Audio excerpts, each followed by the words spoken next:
Welcome, listeners and viewers, to another episode on Rising Above Shadows of Abuse, Rasa. I'm your host, Grace Upper. This is where we discuss topics relating to abuse, mental health, society, and culture. Today's episode, next newsreel is from the independentnews, dated 6th of December 2024 by Emma Haslett. This week, Afghan women were hit with yet more draconian measures that stand to dramatically increase maternal mortality rates. Emma Haslett asks why no one is talking about it. The faces of the midwives who delivered my children are etched into my memory. Minnie, who performed an emergency episiotomy as my eldest heart rate yo-yoed alarmingly, and Barbara, who calmly maneuvered my youngest into place after her shoulder wedged itself dangerously into my pelvis. Both babies could have died in those moments. Both are here today because the midwife's years of experience meant the procedures necessary to save them were second nature. Birth has happened like this since the Paleolithic era. Experienced women trained in functioning of the female body, providing wisdom and support during childbirth.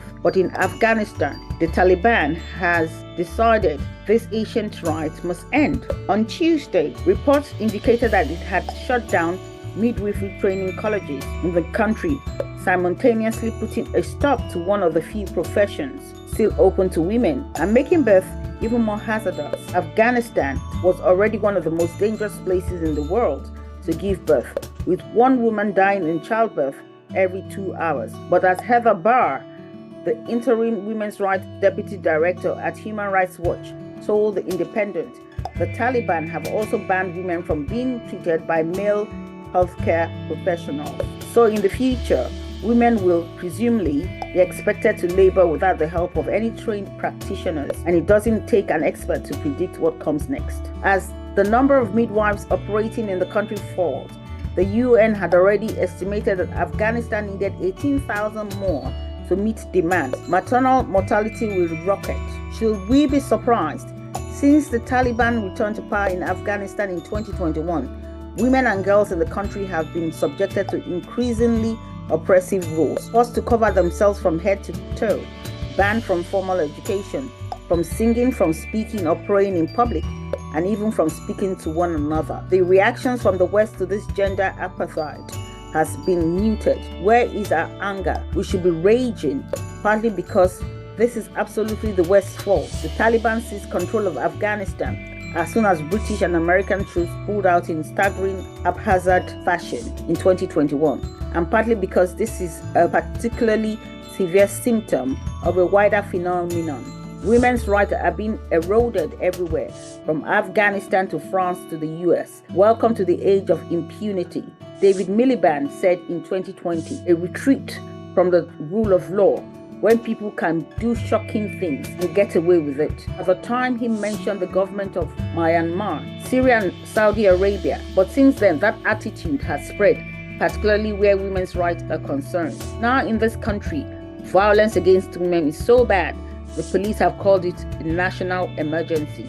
And in the nation that once oversaw global law and order, abortion bans mean women are allowed to die from treatable conditions, and an accused rapist is about to re-enter the White House. It isn't just governments. This impunity has spread to ordinary people, putting them at ease as they articulate their most misogynistic thoughts, like the creepy surge of "Your Body, My Choice" tweets posted in the aftermath of Donald Trump's election. The erosion of women's rights seems to be starting to happen in this country too. Just look at Nigel Farage, whose outsized influence will increase even more if his party becomes the beneficiary of a rumored $100 million donation from Elon Musk, who has requested a new parliamentary debate over Britain's abortion laws. In the age of impunity, Farage is free to make requests like that, despite the clear evidence that abortion bans in the US are causing women and babies to die,